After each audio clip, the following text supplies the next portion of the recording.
Sara Rocha, esse é o Fonte Jurídica e hoje começa o Caso a Caso, que é uma nova série aqui do IG que eu vou trazer todo sábado explicando algum caso que aconteceu aqui no Brasil, dos casos que mais abalaram o Brasil. Vou trazer o desfecho desse caso, o que aconteceu, qual foi a repercussão desse caso, e hoje eu trouxe nada mais nada menos do que o caso Ioki, também conhecido como caso Matsunaga. Então vamos lá? Então vamos começar o estudo desse caso. Marcos Kitano Matsunaga, dono da empresa Ioki, né? Ele era dono da empresa junto com seu pai e seu irmão, trabalhavam, eles tinham esse negócio em conjunto, por isso que o caso ficou conhecido como caso Ioki. E ele era casado quando ele conheceu a Elise Matsunaga em 2004 num festival de vinhos. Ambos gostavam muito de vinhos. Ela era uma menina muito simples, que saiu do interior, foi para Curitiba para estudar e para trabalhar. Mas era uma menina muito inteligente, ela era técnica em enfermagem, ela tinha bacharel em Direito e a nota mínima que ela tirava na faculdade era 8,5, que é assim, uma nota muito alta para ser a sua nota mínima dentro de uma universidade. Então realmente uma pessoa muito inteligente. E lá nesse festival que eles se conheceram, ele descobriu que ela era garota de programa, lá eles fizeram o primeiro programa deles e depois eles passaram a se encontrar com muita frequência. Então depois passou a ser diariamente, depois dia sim, dia não.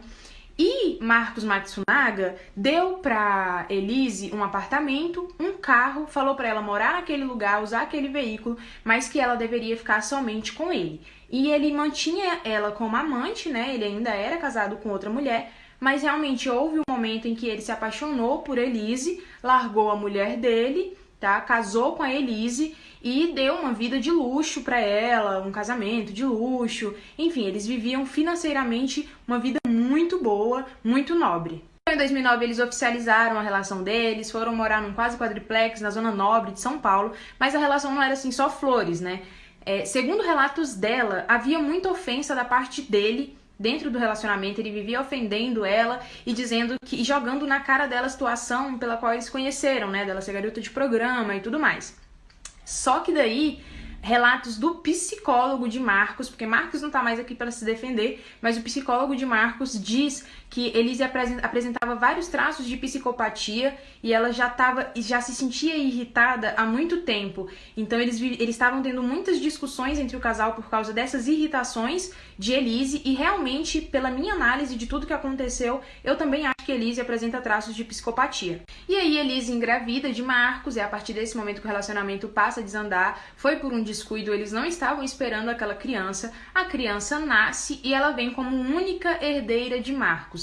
Além de ser única herdeira de Marcos, o casamento deles é em comunhão parcial de bens, então o apartamento que eles residiam era dividido entre eles, e Marcos ainda tinha um seguro de vida de 600 mil reais. Então muita gente fala da motivação financeira nesse crime, dela ter cometido esse crime pela filha dela ser a única herdeira e porque ela conseguiria ficar com tudo, todos os bens de Marcos, né? Mas não se sabe ao certo se o motivo desse crime foi financeiro ou não. Eu não acredito que tenha sido.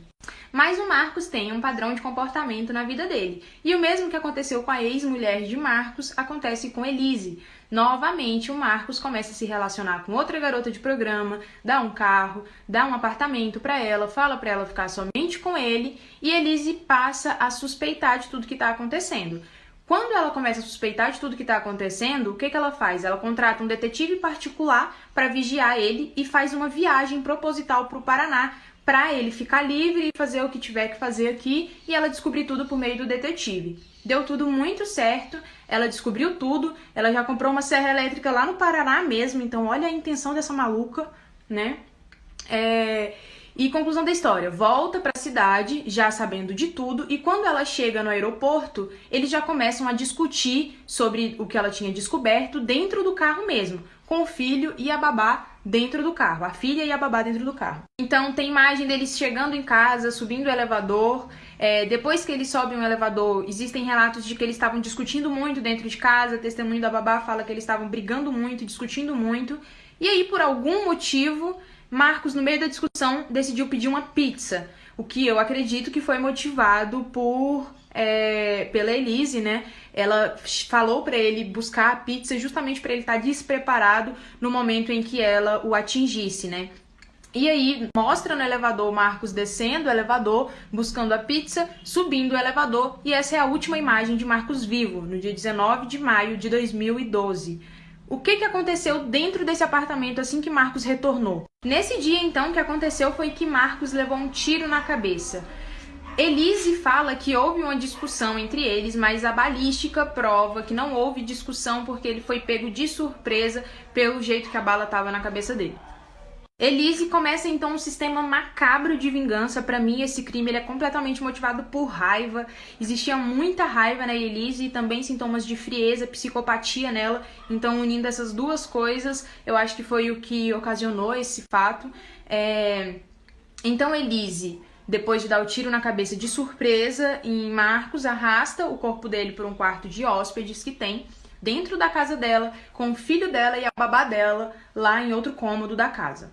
E nesse momento ela começa a desmembrar o corpo de Marcos. Entretanto, gente, existem estudos de medicina legal, é natural do nosso próprio cérebro que quando se vai desmembrar um corpo, primeiro você desmembra a cabeça. Não é uma técnica, não é algo que as pessoas conhecem e fazem, é instinto do ser humano. Nós, seres humanos, se formos desmembrar um corpo, primeiramente a gente vai tirar a cabeça, pra gente passar a lidar com um corpo e não com uma pessoa. É do nosso cérebro, a gente já tem esse instinto dentro de nós. Só que Elise fez, e normalmente nos crimes em que existe o desmembramento, é já, assim, tradicional que primeiro a pessoa tirou a cabeça e depois desmembrou o corpo. Mas Elise desmembrou tronco, braços, pernas e somente depois ela tirou a cabeça de Marcos, novamente mostrando frieza quando ela manda ele descer para pegar a pizza e pegar ele de surpresa na volta. Novamente quando ela arrasta o corpo dentro do próprio apartamento. E a mais calma que ainda nem mostrei todos os traços de frieza e psicopatia de Elise. No meio do desmembramento, a babá toca lá o interfone do quarto que ela tá e fala que a criança precisa de amamentação. Ela para o que ela tá fazendo, ela toma um banho, ela se lava, ela vai até a criança, dá mamar pra criança, dá carinho na criança, coloca a criança pra dormir, segundo relatos da babá, tá? E depois ela volta novamente pro quarto e continua desmembrando o Marcos. Novamente a babá toca o interfone, fala que ela tá com fome, que precisa comer, e aí ela novamente se lava, novamente vai até a cozinha com a babá, espera a babá comer, assim que ela termina de comer, ela volta pro quarto, termina o serviço, pega saco plástico, envolve o corpo dele em saco plástico e coloca dentro de uma mala. No dia seguinte, às 11 horas da manhã, Elise é vendo descendo o elevador com 4 ou 5 malas que ela pretendia espalhar ali por todo o estado do Paraná. Só que quando ela saiu para fazer isso, ela é parada por uma blitz. E aí ela tava com o documento do carro vencido, mas mesmo assim a blitz deixou ela passar, a polícia não revistou o carro dela e ela passou com os corpos com o corpo em malas. E aí, nesse momento, depois que ela conseguiu sair dessa barreira, ela desistiu do que ela ia fazer, que era espalhar o corpo no Paraná, e decidiu jogar de qualquer jeito, em qualquer lugar. E ela jogou num lugar lá que tinha uma lama. E aí, o que acontece? No dia seguinte, o cachorro do rapaz acha um pedaço de mão, tava lá comendo um pedaço de uma mão.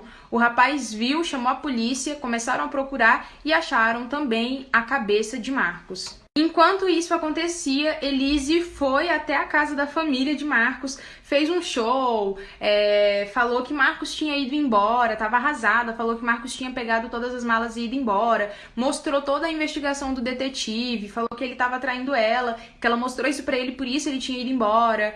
E só que o irmão de Marcos estava achando já isso tudo muito estranho, porque como eles tinham negócio juntos, Marcos não costumava sumir assim de qualquer jeito, eles precisavam do Marcos.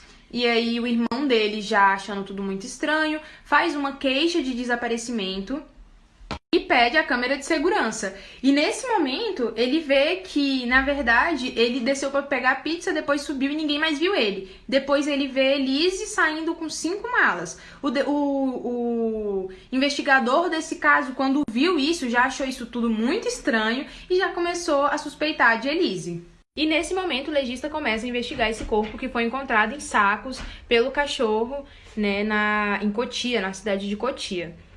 Ele foi juntando as partes do corpo e ele quis deixar que o corpo contasse a sua própria história, né?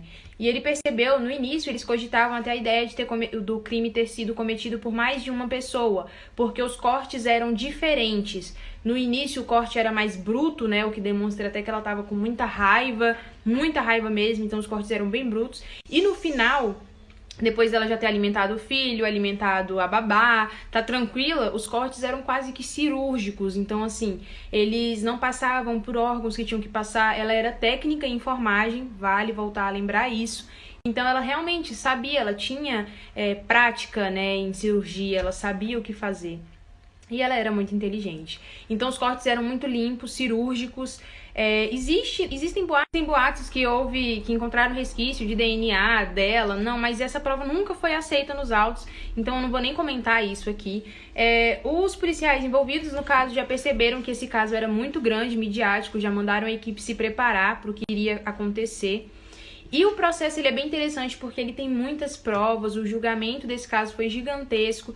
Uma das provas que tem dentro desse processo que foi aceita é uma conversa com um guia espiritual que havia dito que era para ter cuidado com Elise, porque ele não via coisa boa. Marcos era colecionador de arma, por isso que eles tinham tantas armas dentro de casa. Ele tinha dado uma arma para Elise, que foi a arma que ela usou para atirar nele, ensinou ela a atirar E esse guia espiritual falou que era para tirar todas as armas da casa porque ele não via um futuro bom ali. E essa prova foi aceita nos autos, tá? E quando a investigação consegue provas suficientes para começar a investigar a Elise, né? Eles vão até a casa dela, eles não querem subir na casa dela para evitar troca de tiro. Então, o investigador responsável chama uma escrevente que pede para ela descer, para que lá em cima não houvesse troca de tiros, né? E Elise é muito boa no interrogatório que ele faz com ela ali, rapidinho, né? Então ele pergunta pra ela, você matou o seu marido? E ela demora 4 minutos pra responder que não. Ele já sabia que ela tinha matado ele. Ele perguntou o que tinha naquelas malas que ela desceu pelo elevador. Ela falou que tinha vinho. Ela respondia muito bem. Falou que tinha vinho lá dentro. Ele perguntou se ela costumava carregar vinho nas malas e ela disse que sim, que carregava sim, porque eles também colecionavam vinhos dentro de casa. Eles tinham muitos vinhos. Ele perguntou aonde que estavam as roupas que ela usou naquele dia e ela falou, tá lá em cima, se você... E nesse momento ela vai com o investigador até o closet dela, pega a roupa, entrega pra ele percebe que tá lavada, pergunta pra ela, mas e aí, tá lavada? E ela fala, as roupas estavam sujas e precisavam ser lavadas. E aí nesse momento ele pergunta pra ela sobre as botas, cadê as botas que você tava usando no dia? Ela entrega as botas pra ele. E nesse momento ele fala pra ela, você é bacharel em direito e você sabe que nesse momento você foi pega. Tem lama na sua bota e é só eu fazer um exame comparando a lama que tá na sua bota com a lama do lugar que você deixou os pedaços de corpos. E aí ela realmente já sabia que ela tinha sido pega nesse momento. É o momento que ele vira pra ela e fala, eu preciso de um saco, uma embalagem pra colocar essas botas. Você pode pegar pra mim uma embalagem? E aí ela vai e volta exatamente com o saco que ela usou para embalar o corpo de Marcos. No julgamento que houve desse caso, foi o julgamento mais longo do tribunal do júri, foram ouvidas mais de 16 testemunhas, teve depoimentos muito calorosos dela, muito alterados, ela chora, ela dizia que ela era ofendida com muita regularidade, que ela estava realmente muito transtornada, de ciúme, de raiva. Então, é óbvio que a estratégia da defesa foi tentar colocar como um crime passional, né? Mas ela foi reconfessa, foi condenada por homicídio triplamente qualificado, pegou 19 anos e 11 meses de cadeia, o que é até pouco para um crime como esse, mas como ela é réu confesso, né? Ela teve esse benefício aí de redução de pena. Ela estava muito motivada, ela tinha 1,50, Marcos era um cara gigante. Para ela cometer esse crime, para ela conseguir golpeá-lo, ela realmente teve que usar muita força, ela estava com muita raiva, isso estava expresso até nos cortes brutais que ela fez. E o pior de todo esse crime é que o perito identificou que existia sangue nos pulmões de Marcos, o que significa que ele não morreu com um tiro na cabeça. Ele respirou o próprio sangue, o que significa, gente, que a causa mortis dele foi asfixia por sangue. Ele estava vivo quando ela começou a desmembrá-lo e ela desmembrou braços, tronco, pernas e, por último, a cabeça. Imagina a raiva que essa mulher tinha, o ódio que essa mulher tinha dentro desse coração dela aí psicopático, né? Mas então é isso o caso de hoje. O que você achou desse caso? Você já conhecia, já sabia os pormenores desse caso? Comenta aqui o que você achou e se você gostou desse tipo de série. Se você tiver gostado, eu vou trazer toda semana. E comenta aqui qual é o próximo caso que você quer ver aqui. Um beijo e até o próximo vídeo.